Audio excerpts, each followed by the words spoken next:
Palavra da Verdade, com Hernandes Dias Lopes. Convidando a todos vocês para abrirmos a Palavra de Deus no Salmo 11. Estamos expondo aqui os Salmos. O pastor Arival está expondo o livro de Êxodo. E como nós não temos condições de expor todos os Salmos, nós vamos pular alguns. Expomos 1, 2, 3, o 8 e agora vamos examinar o Salmo 11. Salmo 11. Está escrito o seguinte: no Senhor me refugio. Como dizeis, pois, a minha alma, foge como pássaro para o teu monte. Porque eis aí os ímpios, armam um arco, dispõem a sua flecha na corda, para as ocultas dispararem contra os retos de coração. Ora, destruídos os fundamentos, que poderá fazer o justo? O Senhor está no seu santo templo, nos céus tem o Senhor o seu trono. Os seus olhos estão atentos, as suas pálpebras sondam os filhos dos homens. O Senhor põe à prova ao justo e ao ímpio, mas ao que ama a violência, a sua alma o abomina. Fará chover sobre os perversos brasas de fogo e enxofre, e vento abrasador será parte do seu cálice. Porque o Senhor é justo, Ele ama a justiça, os retos lhe contemplarão a face. Eu gostaria que nós retornássemos a nossa atenção para o verso 3, e todos nós, a uma só voz, vamos ler o verso 3. Ora, destruídos os fundamentos, que poderá fazer o justo?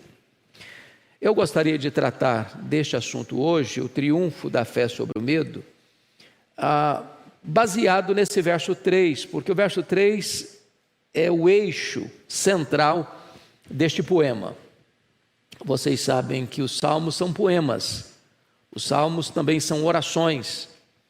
É por isso que você tem salmos de lamento e salmos de louvor. Você tem salmos onde você demonstra quebrantamento, arrependimento, e tem salmos que nós chamamos imprecatórios, salmos messiânicos. E este salmo, ele retrata uma crise que Davi estava vivendo no seu tempo, no período de Saul, onde a sociedade estava como que enfrentando uma espécie de terremoto avassalador, destruindo todo o sistema. Vocês sabem que Saul reinou 40 anos, e boa parte do reinado de Saul foi muito turbulento. Um reinado de um homem rebelde contra Deus, que fez do projeto de assassinato, não só da reputação, mas da vida de Davi, seu genro, o seu maior projeto de governo. Então, um homem que governou com ódio, um homem que estava inspirado, entre aspas, por demônios, que tomavam-no, e ele era tomado de fúria, usando a lança, enquanto Davi usava a harpa. E é nessa conjuntura que o rei se torna a própria lei. Ele consegue arranjar alguns asseclas, alguns subalternos que dão guarida ao seu ódio, às suas loucuras, e ele transtorna todo o seu reino. E vai terminar a sua jornada de forma inglória, numa consulta a uma médium, onde ele é enganado, porque o que aparece ali não é o que ele esperava, o Samuel. 1 Samuel 28, não é Samuel que vem ali. Ele não vê Samuel, ele entendendo que era Samuel. Aquilo que ele faz é contraditório, porque eu tinha expulsado os médiuns de Israel e agora ele busca uma médium. E então ele enfrenta uma guerra contra os filisteus e termina essa guerra tirando a própria vida. Davi olha esse cenário todo e vê os fundamentos destruídos, os pilares arrancados, os marcos mudados. E quando você transporta-se desse fato histórico há 3.000 anos, porque Davi viveu 1.000 anos antes de Cristo, e pousa hoje, aqui, agora, e tem um diagnóstico da sociedade, não só brasileira, mas da sociedade mundial, parece-nos que vivemos a mesma crise. Uma espécie de destruição dos fundamentos, de abalar as estruturas, de jogar por terra tudo aquilo que era sólido, tudo aquilo que era coluna de sustentação da sociedade, da família, da igreja. E eu queria então olhar isso com vocês, talvez numa introdução mais longa do que normalmente gosto de fazer, para que a gente possa entender o que ele está dizendo para nós. Ora, destruídos os fundamentos, o que poderá fazer o justo? Do que ele está tratando? Bom, então vamos dar uma olhadinha. Em primeiro lugar, nós estamos vivendo hoje, como lá, uma brutal inversão de valores. Parece que é isso que você vê todo dia, na televisão, nas mídias sociais, no cinema, no teatro, na literatura, nas instituições. A questão hoje não é uma questão de tolerância ao erro. A questão hoje é aquilo que Isaías denunciou lá no capítulo 5, verso 20 do seu livro. Chamam luz de trevas e trevas de luz. O amargo de doce e o doce de amargo. Não é uma questão de tolerância, é uma questão de inversão. O certo virou errado, o errado virou certo. Aquilo que era vergonhoso ontem e hoje é aplaudido. Aquilo que se fazia às ocultas, hoje se faz à luz do dia. Aquilo que era reprovável, hoje é incentivado. Então, talvez nós estejamos vivendo aquilo que foi profecia de Rui Barbosa, o grande tribuno brasileiro. Chegaria um momento em que o homem teria vergonha de ser honesto. Parece que este é o retrato da sociedade cujos fundamentos estão sendo arrancados. Um segundo aspecto diagnóstico, antes da exposição do versículo, do texto, é que nós estamos vivendo hoje uma cultura de infidelidade generalizada. As alianças não são cumpridas. Os pactos são feitos e desfeitos. Os de cabelos brancos aqui devem se lembrar que os nossos pais, quando faziam um negócio, mais do que um documento no cartório, valia um aperto de mão. Está feito, está feito, está feito. Se falava lá do fio do bigode. Palavra empenhada. Hoje, nem contrato está valendo mais. As pessoas falam uma coisa aqui e desfalam 5 minutos depois. Elas fazem um acordo aqui e desfazem um acordo com a maior tranquilidade. É a infidelidade nos relacionamentos, é a infidelidade nos acordos, é a infidelidade nas alianças. Sejam elas na relação conjugal, seja ela nas relações familiares, sejam elas nas relações comerciais, sejam elas nos pactos internacionais.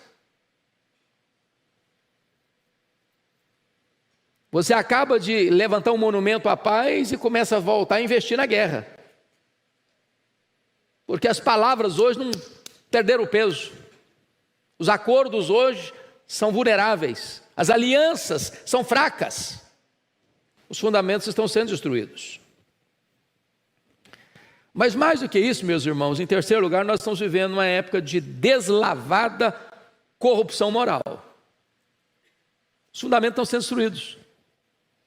Você encontra, de uma maneira assim, quase que cultural, a corrupção na política. E isso desde o descobrimento. Fizemos, antes de ontem, 522 anos de descobrimento do Brasil. Essa história nunca mudou. Muda regime, Brasil colônia, Brasil império, Brasil república, mas a corrupção está aí, instalada, está no DNA. Políticos entram não com o espírito público de servir, mas para se servirem. Até hoje, as grandes empresas se aproximam das estruturas governamentais com o propósito de dar um jeitinho para alcançarem favores e lucros fantasiosos. Então essa realidade está aí, posta, sempre esteve. Talvez hoje com mais volume, até porque também hoje nós temos instrumentos das mídias sociais que apontam isso com mais facilidade para todo mundo saber. Vivemos hoje corrupção no comércio e na indústria. Você lê lá no rótulo que o produto é isso, mas de fato não é. Você vai lá e compra 1 quilo de carne e na verdade você está levando 950 gramas. A balança está adulterada. Você vai comprar 1 metro de pano, mas você não está levando 1 metro de pano, você está levando 96 centímetros. A estrutura está corrompida. Os fundamentos estão sendo arrancados. Você vê corrupção nas empresas. As pequenas, as médias e as grandes. Tem exceção? Claro que tem. Mas os fundamentos estão sendo arrancados. Isso é tão cruel, isso é tão triste, porque isso atinge a todos nós. Há pouco tempo foi feita uma pesquisa aqui no Brasil e as 3 classes mais desacreditadas foram os políticos, a polícia e os pastores. Até nós estamos no meio. Lá atrás, quando uma menina ia se candidatar a casar com um seminarista, era um passaporte para um casamento feliz. Hoje, casar com um pastor é contrato de risco. A classe que mais divorcia na América são os pastores.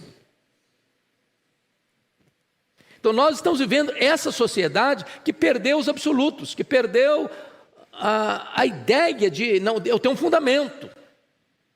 Eu construo sobre um fundamento, não estou construindo sobre areia. A minha vida suporta a tempestade.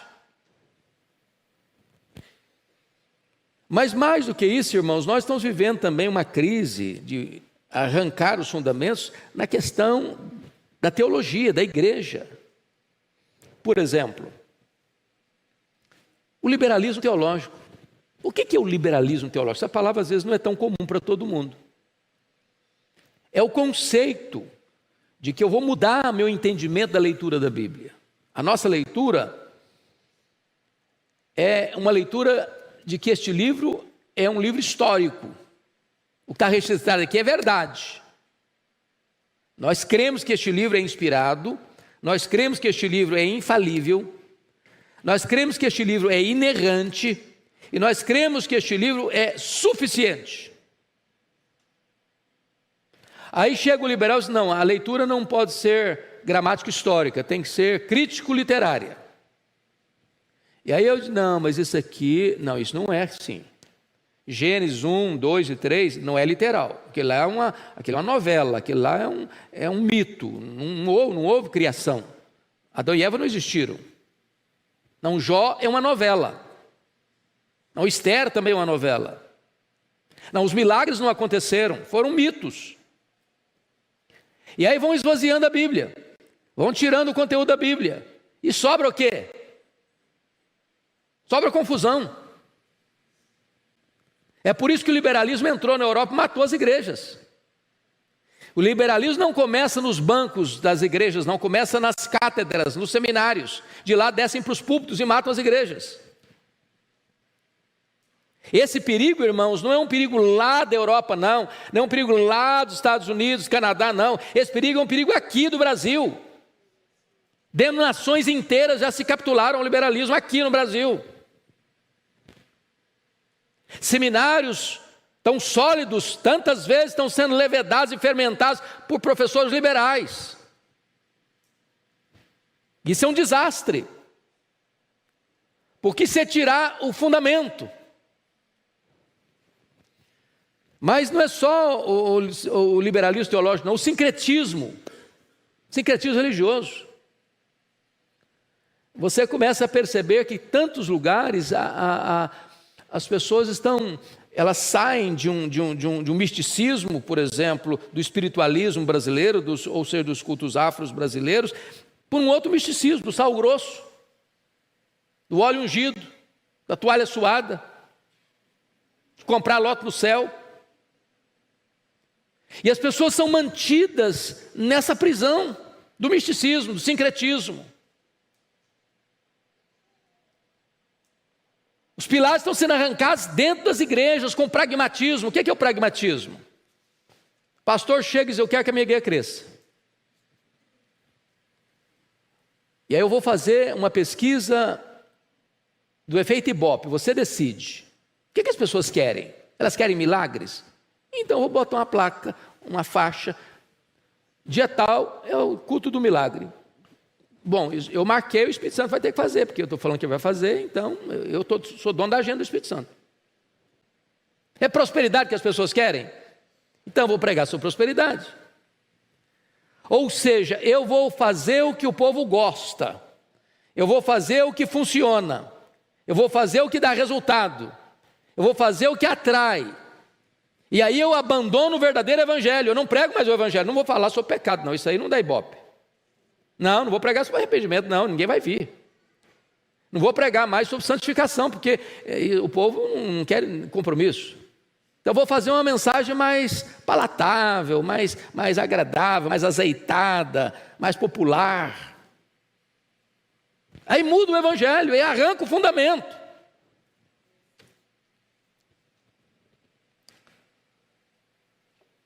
Hoje está muito popular a questão do coaching, né? Tem muita gente hoje fazendo púlpito um coaching. É uma questão da psicologização da fé. Então nós vamos parar um pouquinho e pensar o seguinte: a pergunta de Davi é a minha, a sua pergunta. Ora, destruídos os fundamentos, o que poderá fazer o justo? Vamos dar uma recordada nessa sucessão dos fundamentos na sociedade. Primeiro você pensa lá, desculpa de eu estou fazendo essa introdução longa hoje, viu, irmãos? Você pensa lá no corte que foi no século XVII na França com o chamado racionalismo francês. Vocês se lembram de René Descartes? E ele disse: cogito ergo sum, penso, logo existo. O que está querendo dizer com isso? Eu só aceito como verdade aquilo que a minha razão consegue entender. Parece bonito o conceito, mas se você joga esse conceito para dentro da teologia, é um desastre. Porque eu pergunto a você: como você pode me explicar racionalmente os milagres? Como você pode me explicar racionalmente que Deus é um e subsiste em 3 pessoas? De tal maneira que o Pai não é o Filho não é o Pai, o Espírito Santo não é o Pai nem o Filho. Como é que você me explica racionalmente que do nada Ele criou o universo? Como é que você me explica racionalmente que o mar vermelho se abriu e o povo passou a pé enxuto, e depois que o povo passou, o mar voltou e engoliu os seus inimigos? Como é que você explica racionalmente que Deus mandava todo dia maná, codornizes, água brotando da rocha, o Jordão abrindo? Como é que você explica racionalmente a ressurreição de um morto? Os milagres de Jesus: os cegos viram, os surdos ouviram, os mudos falaram, os leprosos foram purificados, os coxos andaram. Como é que você explica isso racionalmente? Então, se você joga esse conceito filosófico para dentro da teologia, você não tem mais o que pregar, porque você lida com o sobrenatural. E eu não estou dizendo que a nossa fé é irracional, não. A nossa fé não é irracional. A nossa fé é racional. Você dá a razão da esperança que há em você. Você não precisa ser tapado para ser crente, não. Aliás, você tem que ser inteligente. Agora, a razão tem um limite. Ela só vai até aqui, ó. Daqui para frente ela não vai. E então a nossa fé, ela é supra-racional. Aí você crê. Você crê. Por exemplo, que o mundo foi criado, a ciência prova. Prova. Os maiores cientistas do mundo são criacionistas, embora os ateístas fazem tanto barulho. Agora, é fé você acreditar que esse mundo que foi criado, a ciência prova, foi criado por Deus. Isso é fé. Se a ciência não prova. Mas você crê. O mundo até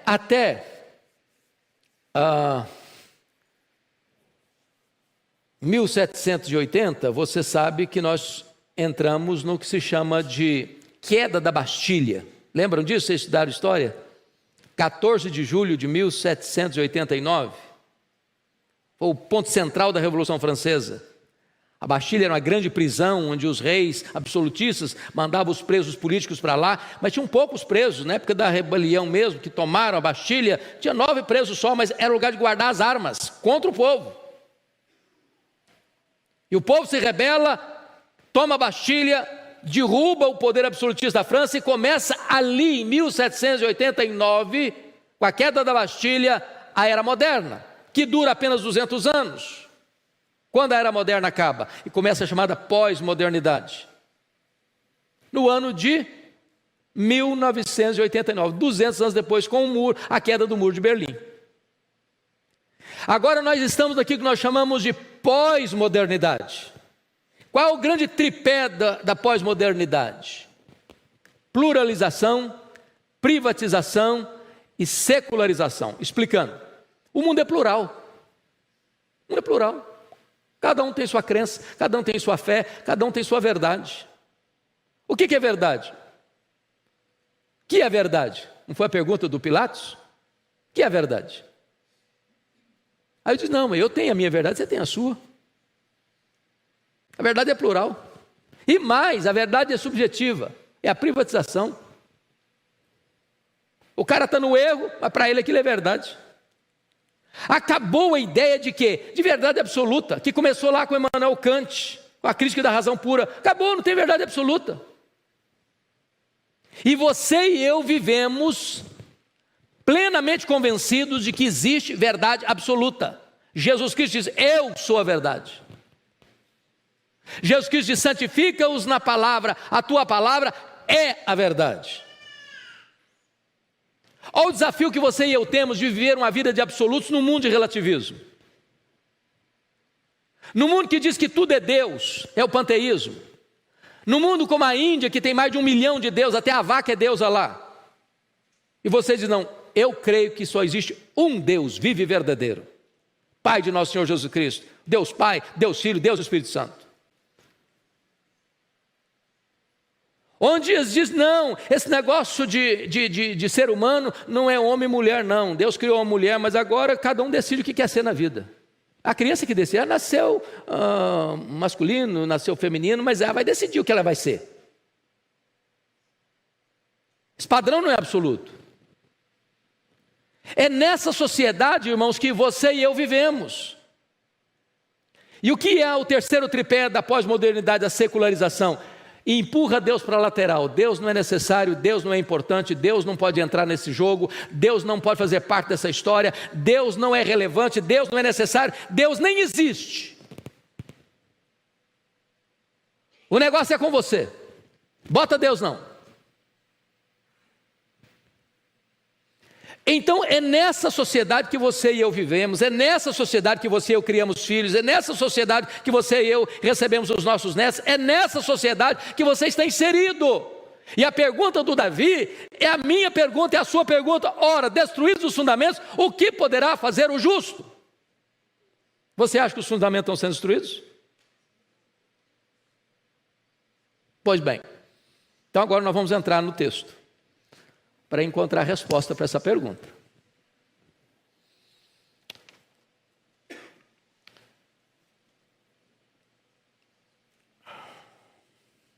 Na época de Davi, a lei era Saul.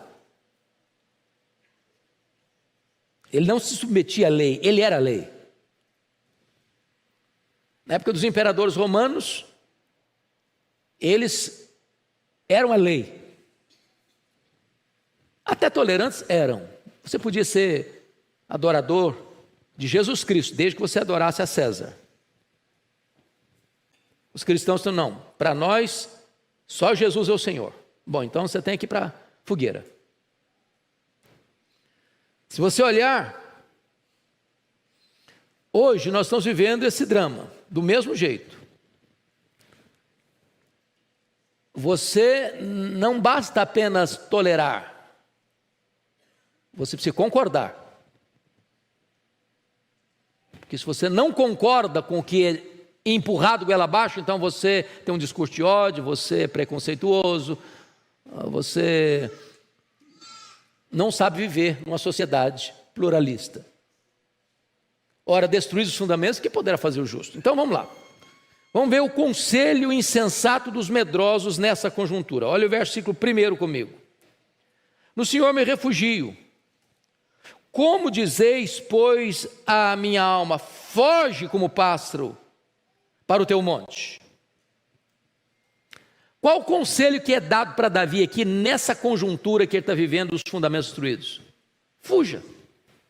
Fuja. Coisa está pegando aqui no Brasil, pega um avião, vai para os Estados Unidos, vai para o Canadá, vai para a Inglaterra, vai para a Itália, vai para Portugal. Fuja. Mas não é fugir talvez só geograficamente, tem muita gente que foge sem se deslocar 1 centímetro. Fugir como os soldados de Saul fugiram do gigante Golias, fugir como Jonas fugiu para Tarsis, fugir como Jeremias quis fugir, diz, não vou pregar mais. Fugir como Elias fugiu de Jezabel. Às vezes nós estamos fugindo. Irmãos, nem sempre fugir é seguro. Por exemplo, a Bíblia diz, você deve temer a Deus, resistir o diabo, e ele fugirá de vós. Não é você que foge, é o diabo que foge. Então, essa ideia de que a solução está na fuga, pode ser um laço. Lembram lá em Neemias 6, 10 e 11, depois de baldados todos os esforços para pegar o Neemias, para derrubar o Neemias, para fazer paralisar a obra, o inimigo conseguiu se infiltrar dentro da cidade de Jerusalém, fazendo parentesco com gente lá do sacerdócio de Jerusalém, e a última cartada contra Neemias diz, olha, eles vão vir te matar. Então você quer fazer uma coisa, você quer poupar sua vida? Foge para dentro do templo, se esconde lá dentro do templo, senão eles vão te matar. Qual era o problema desse conselho? É que Neemias não era um sacerdote, e ele não podia entrar lá no interior do templo. Se ele entrasse lá, ele estaria quebrando um preceito divino e deixando que os inimigos manipulassem esta informação contra ele. Qual foi a resposta dele? Um homem como eu fugiria? É covardia fugir, tem hora. Tem hora que o necessário é o enfrentamento. E numa sociedade, irmãos, que está cada vez mais tentando empurrar goela abaixo de você e de mim, seus conceitos enviesados, suas ideologias perniciosas, seus valores relativos, é hora de enfrentamento e não de fuga. É dizer, não, aqui não, na minha casa não.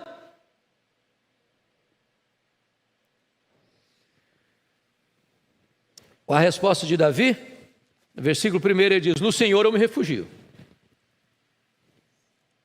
Eu não vou fugir não, eu tenho um refúgio, eu tenho uma cidade de refúgio.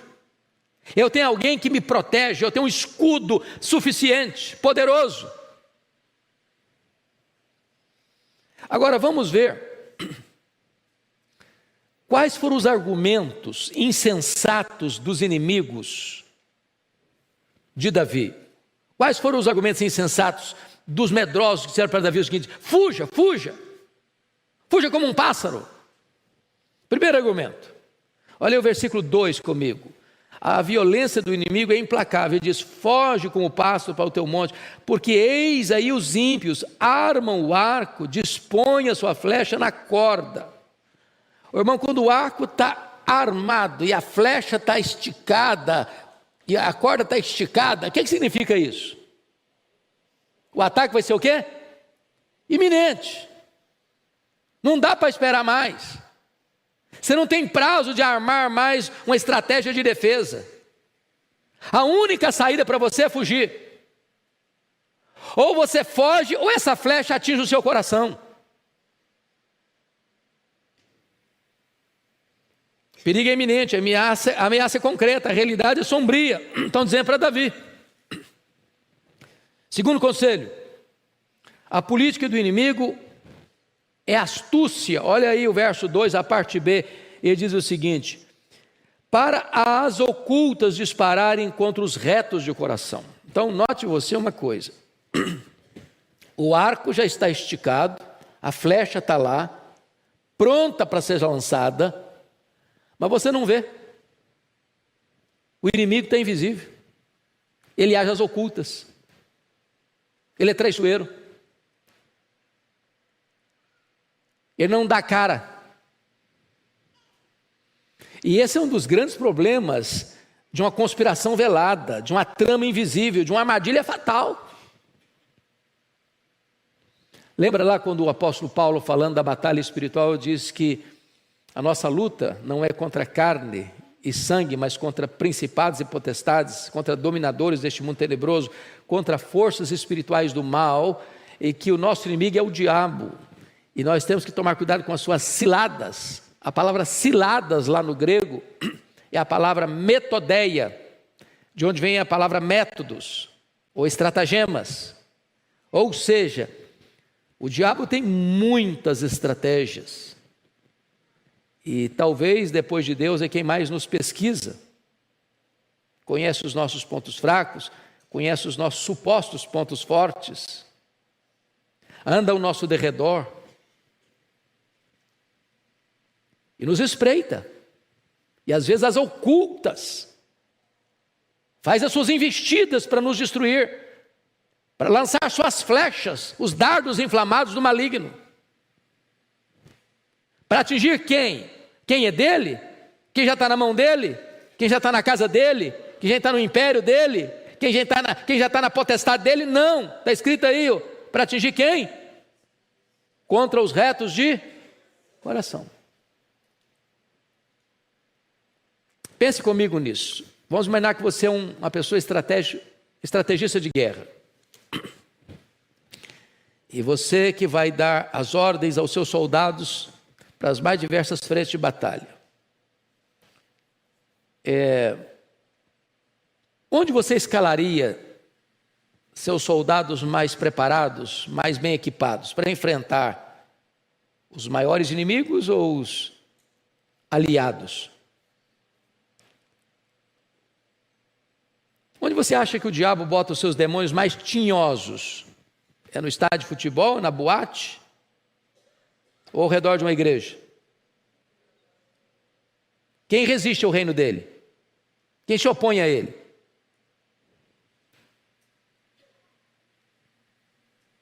E Davi está nos mostrando aqui, irmãos, que o inimigo, ele tem o arco, ele tem a flecha, e ele age às ocultas, às espreitas, na tocaia. Pegar você no contrapé. É por isso que é preciso vigilância. Porque quantas pessoas que saem de casa como qualquer outro dia saiu e de repente escorrega, comete um deslize moral. Ele não estava planejando aquilo, ele não estava buscando aquilo, ele não estava querendo aquilo, e aconteceu. As ocultas o inimigo vem.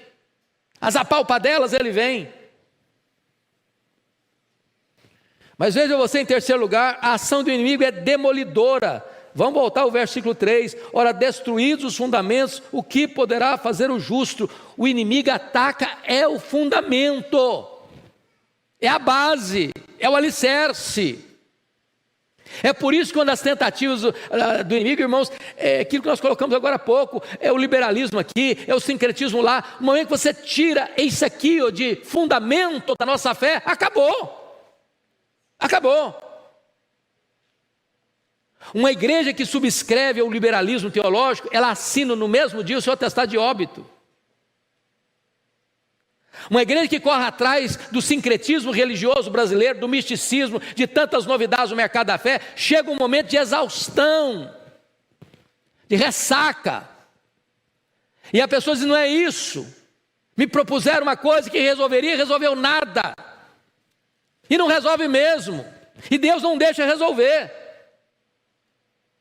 Porque a verdade é o Evangelho, a verdade está na palavra de Deus, a verdade é o Senhor Jesus Cristo, e não adianta vamos querer arranjar outros arremedos para enganar as pessoas, que não vai enganar por um tempo, depois não consegue mais.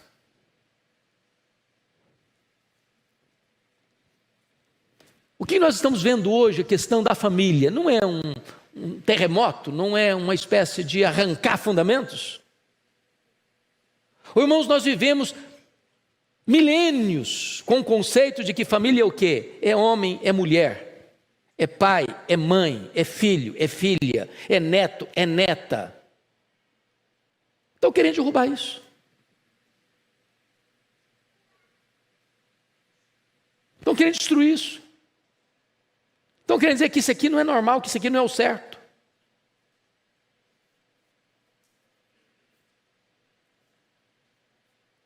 E essa cultura, ela é feita, ela é montada por alguém num gabinete luxuoso com ar-condicionado.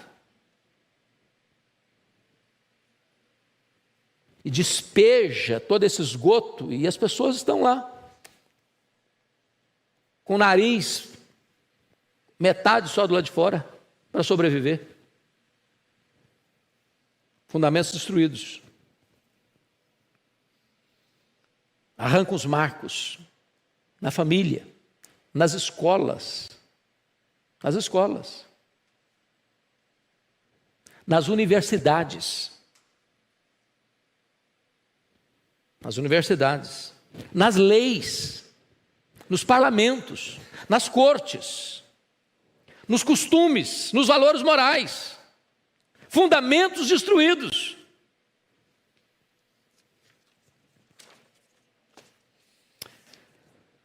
Pergunta agora: o que fazer quando os fundamentos estão sendo destruídos? Tem hora que não dá uma angústia no seu coração, não? De vez em quando eu encontro alguns casais jovens: não quero ter filho não, dou conta não. Ô, gente, não dá para criar filho hoje assim, de qualquer maneira mesmo não. Você não pode terceirizar mesmo não. Você não pode entregar seus filhos de bandeja mesmo não. Tem que ter coragem. Tem que ter dedicação. Tem que ter ensino. Tem que ter Bíblia.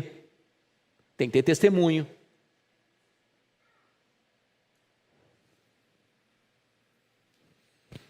Mas nós precisamos entender uma coisa muito importante aqui. Lembra quando Eliseu foi cercado pelo exército sírio, porque ele foi denunciado como alguém que estava sabotando os projetos do rei nas suas investidas contra Israel. E então cercaram a cidade onde ele estava. E quando o seu moço levantou de manhã e olhou, ele viu os exércitos, os cavalos, soldados, e ficou apavorado.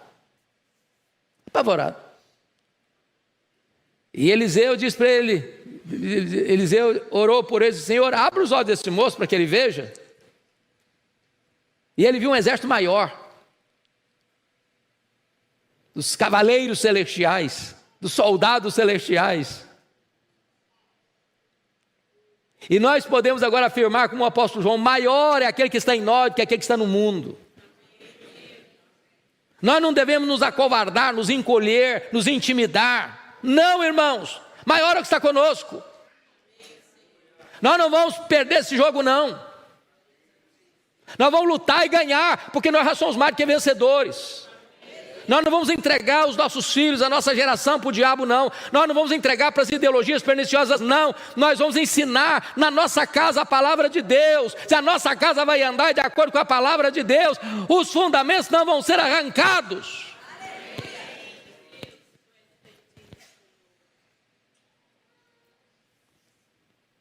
Quais são as razões que a fé encontra para triunfar sobre o medo? Fuja, fuja, fuja.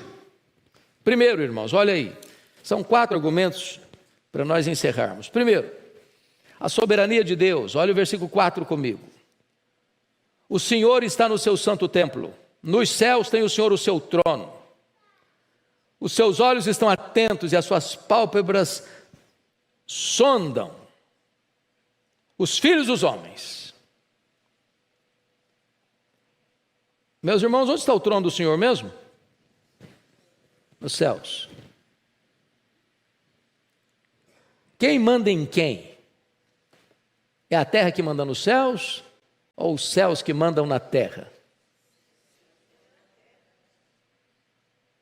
A Bíblia diz que Deus levanta reinos, que Deus abate reinos, que Deus levanta reis, que Deus abate reis, que Deus dá vida, que Deus tira vida, que Deus exalta, que Deus humilha. O Deus em quem cremos está no comando do universo. Os poderosos acham que são poderosos. Até Deus dá um estalar de dedo, ele cai, vira pó. Nesta conjuntura de uma sociedade completamente rendida à corrupção, você saber que seu Deus está no trono, que seu Deus é soberano, que a história não está à deriva, que a história não está dando voltas, mas que a história está nas suas mãos, o Cordeiro, a raiz de Davi, o leão da tribo de Judá venceu para abrir o livro e desatar os selos, que ele está conduzindo a história a uma consumação, e na consumação a vitória de Cristo e da sua igreja traz paz para a nossa alma, descanso para o nosso coração. Deus é soberano. Vocês se lembram, quando João está na ilha de Pátimos, a crise era terrível, os crentes estavam sendo crucificados, os crentes estavam sendo queimados vivos. Na época de João, o Coliseu Romano já tinha sido inaugurado, desde o ano 70, os crentes estavam sendo jogados às feras, parecia que a igreja estava completamente arruinada, massacrada, torturada e não tinha mais saída. João foi deportado para uma colônia penal. Mas quando tudo parecia perdido e parecia que a igreja estava levando uma goleada do inimigo, Deus disse para João: sobe para aqui e eu te mostrarei as coisas que em breve devem acontecer. E quando João tem essa visão, ele vê Deus no trono, sua majestade, o seu poder, o seu controle, seu domínio. Ele vê o Cordeiro com o livro da história nas mãos, recebendo adoração e honra e glória dos anjos, da igreja glorificada, de toda a criatura que há nos céus, na terra e debaixo da terra. O coração dele acalma, porque ele poderia dizer: está tudo sob controle.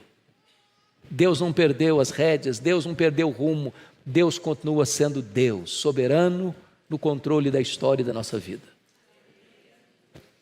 Segunda coisa, irmãos, qual é a razão que a fé encontra para triunfar sobre o medo? O conhecimento de Deus. Olha o verso 5. O Senhor põe à prova ao justo e ao ímpio, mas ao que ama a violência, a sua alma o abomina. Deus olha do céu e sabe distinguir o que é trigo e o que é joio, o que é justo e o que é injusto, o que é dele e o que não é dele. Ele tem o poder de conhecer, mas ele tem o poder de pôr à prova ao justo e ao ímpio. Quando Deus põe o justo à prova, é para aprová-lo. Quando Deus põe o ímpio à prova, é para reprová-lo. O ímpio, de peito estufado, de bandeira desfraldada, parece que está dando de goleada na gente.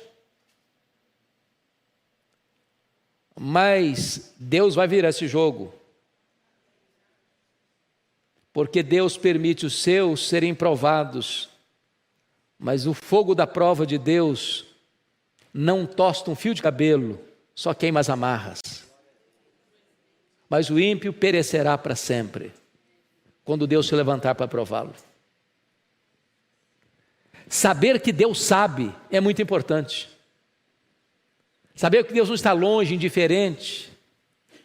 Saber que Ele está aí, olhando e observando tudo. Porque parece-nos, seria mais fácil você achar assim, um erro foi cometido, Deus vem e pune na hora. Deus não faz assim. Deus dá corda. A hora que Deus puxa a corda, acabou. O ímpio não tem mais nada. O dinheiro dele não resolve, o poder dele não resolve, o sucesso dele não resolve, a fama dele não resolve, nada resolve. Deus sabe o que está acontecendo. Terceiro argumento, como é que você pode triunfar sobre o medo? O juízo de Deus. Olha o versículo 6 comigo. Fará chover sobre os perversos brasas de fogo e enxofre, e vento abrasador será parte do seu cálice. Esta cena aqui, irmãos, fará chover fogo, brasas de fogo e enxofre, é a mesma expressão lá da destruição de Sodoma e Gomorra. Aquelas cidades viviam na perversidade moral. Vocês se lembram quando os anjos foram avisar Ló para sair da cidade? Os homens se reuniram, homens velhos e jovens, para ir ter relação sexual com aqueles dois homens estranhos que estavam lá. A promiscuidade sexual era uma coisa horrorosa em Sodoma e Gomorra. O Ló até tentou remediar a situação. Não, eles são meus hóspedes. Fez uma loucura, eu entrego para vocês as minhas filhas. E eles assodadamente arrombaram a porta. Queriam arrombar a porta. E os anjos atacaram aqueles homens com cegueira. E mesmo cegos, eles ainda estavam querendo capturar aqueles homens para ter relação com eles.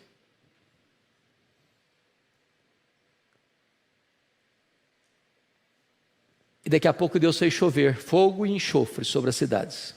E elas foram completamente destruídas. O que Deus está dizendo é que aqueles que arrancaram os fundamentos e aqueles que assodadamente vivem na prática do pecado sem se arrepender, terão inevitavelmente que enfrentar esse justo juízo de Deus. E a Escritura diz que quando Jesus voltar em majestade e glória, Ele vai ordenar aos perversos, aos ímpios: apartai-vos de mim, malditos, para o fogo eterno, preparado para o diabo e seus anjos. Horrível coisa, diz a Bíblia, é cair nas mãos do Deus vivo. Com Deus não se brinca, de Deus não se zomba. Porque aquilo que o homem semear, isso também ele ceifará. Mas eu termino com o quarto argumento. Por que você pode triunfar? A fé é triunfar sobre o medo.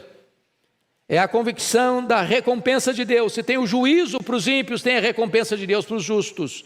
Olha o versículo 7 comigo. Porque o Senhor é justo, Ele ama a justiça, e os retos lhe contemplarão a face. Irmãos, o contraste é gritante. É gritante.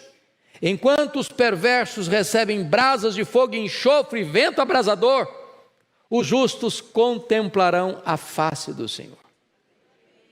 Entrarão na sua glória.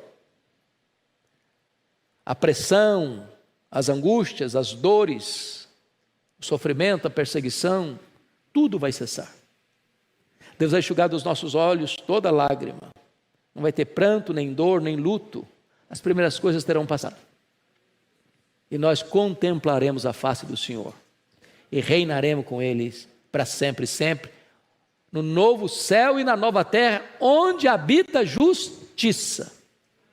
onde os fundamentos jamais poderão ser o quê? Arrancados, nem abalados.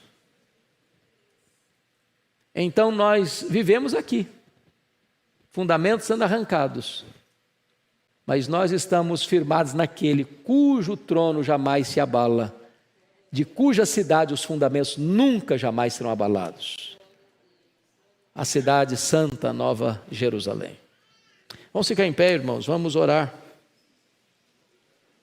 E vamos dar graças a Deus pelo privilégio que nós temos de servir a este Deus Todo-Poderoso. Rendemos-te graças, Senhor, pela Tua palavra.